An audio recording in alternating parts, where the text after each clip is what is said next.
Bonjour à tous. Aujourd'hui, nous allons traiter de la cellule. Nous partons de Terre et Espace et maintenant, nous nous rendons à la page 6 au tout début du cahier. Pourquoi nous procédons de cette façon-là? Rappelez-vous, nous avons vu Terre et Espace. Nous nous sommes rendus compte que dans l'évolution de la Terre, les comètes ont amené les parties les molécules nécessaires à la conception des protides. Ils ont amené les acides aminés nécessaires à la conception des protides qui, par la suite, ont continué de se développer, former des protéines et éventuellement des cellules vivantes. Donc, on est rendu maintenant à regarder les cellules en tant que telles. C'est pour ça qu'on a passé de Terre et Espace et qu'on revient maintenant à la cellule. Donc, on va faire une petite introduction maintenant à la cellule. Donc, comme je vous disais, je suis à la page 6 actuellement, mais rapidement, on va regarder qu'est-ce qui se passe avec ce qu'on connaît déjà sur la cellule.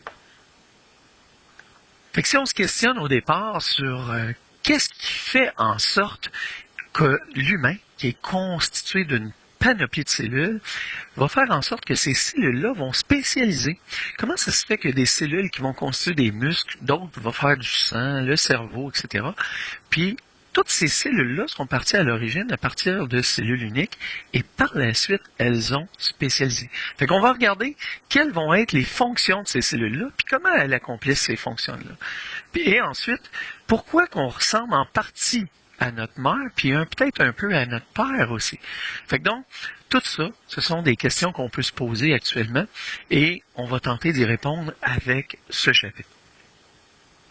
Donc, nous savons maintenant qu'à partir de Lucas, à partir du Last Universal Common Ancestor, les cellules se sont spécialisées pour former les archées, les bactéries et les eucaryotes.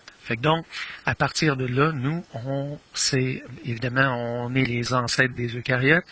Et ça fait en sorte que les cellules, graduellement, ils sont spécialisés et ont évolué. Maintenant, si on parle de la cellule, on va dire sa définition. La définition d'une cellule, c'est l'unité de base de tous les vivants. Donc, on sait que l'ensemble des vivants regroupe les archées, les bactéries et les eucaryotes. Donc, à partir de là, on sait que tous les êtres vivants doivent se nourrir, respirer, éliminer les déchets, grandir et se reproduire. Un des buts essentiels à la progression de la vie. Maintenant, depuis le secondaire, vous avez commencé à regarder la composition de la cellule. Dans la composition de la cellule, vous vous êtes rendu compte que vous aviez les 3 éléments de base que vous devriez vous rappeler. Vous avez un noyau, vous avez le cytoplasme à l'intérieur et finalement la membrane cellulaire. Donc, vous avez travaillé avec ces 3 éléments-là depuis le début du secondaire et maintenant, on va regarder plus en détail l'ADN. Un autre élément de révision, c'est que si on regarde, il se trouve à y avoir 2 types de cellules en tant que telles. On va regarder les cellules végétales et les cellules animales. On sait que les cellules végétales, on va les retrouver beaucoup plus de forme rectangulaire, mais toujours avec le même principe en ayant un noyau, un cytoplasme et une membrane cellulaire. Alors que les cellules animales vont être plus circulaires en tant que telles et vont toujours avoir ces mêmes 3 composantes de base. Donc, si on regarde un peu plus en détail la cellule au microscope, va falloir se rappeler d'ailleurs comment utiliser le microscope, mais donc, si on regarde au microscope, on va se rendre compte que la cellule est plus complexe que juste 3 parties. En fait, c'est un organisme en tant que tel. Elle se trouve à avoir une partie qui va fabriquer une partie du matériel essentiel aux activités de la cellule, donc transporter le matériel produit d'un endroit à l'autre. Une autre partie qui va être le noyau pour contenir, protéger l'information génétique d'un individu. Et vous allez avoir aussi l'ADN qui va diriger les activités de la cellule, la membrane nucléaire qui, elle, va délimiter, protéger le noyau, permettre les échanges avec la cellule.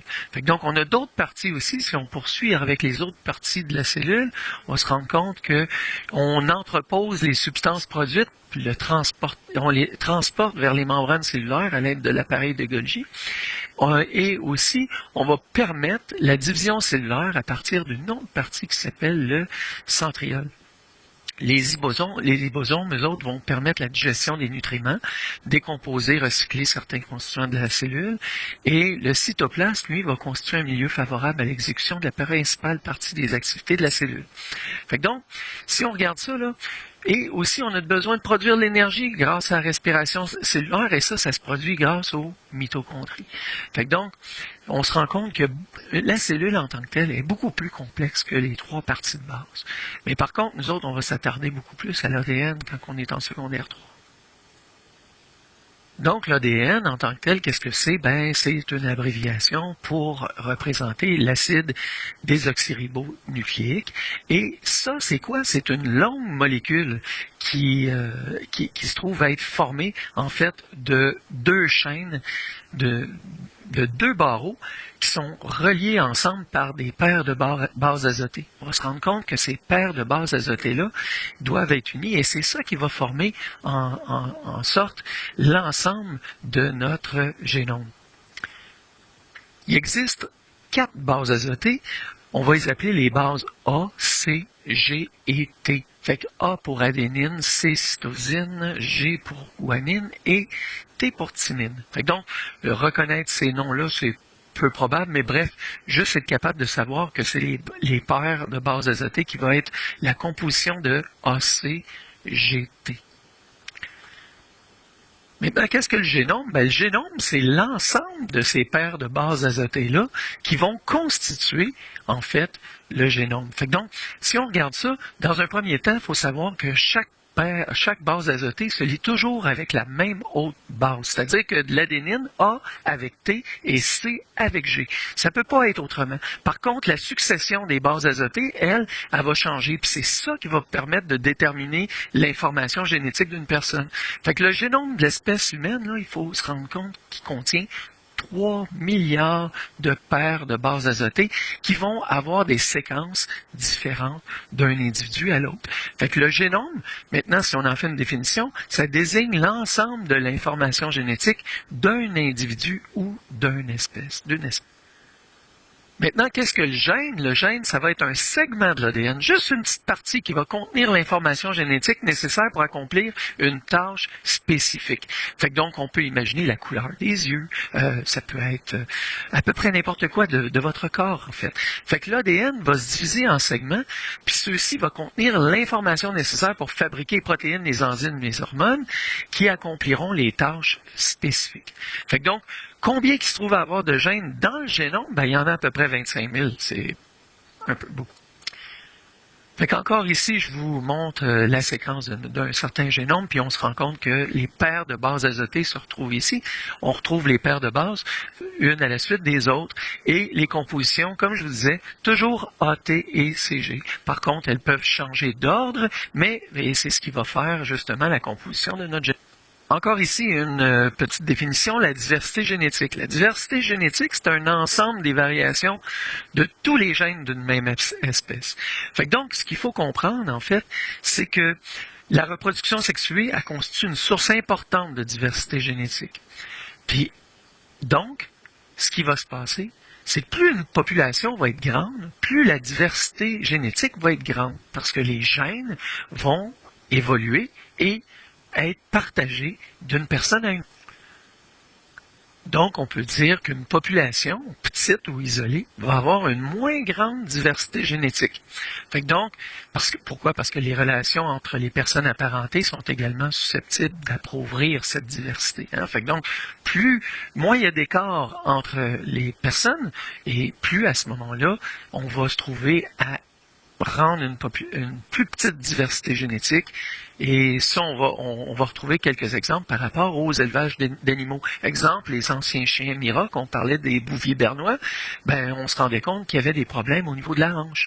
Fait que donc, on va retrouver ça. Pourquoi? Parce qu'on multiplie, on restreint la diversité génétique en croisant seulement des chiens de la même espèce. Par contre, des chiens croisés vont avoir une plus grande robustesse, vont avoir une meilleure santé, parce que justement, la diversité génétique va être beaucoup plus grande. Fait que donc, pour poursuivre, on va observer éventuellement des cellules vivantes. Et là, je vous demande de bien regarder votre boîte à outils, pages 23 et 24, pour l'utilisation du microscope, parce que vous allez en avoir besoin pour le prochain laboratoire. Fait que là-dessus, je vous souhaite une bonne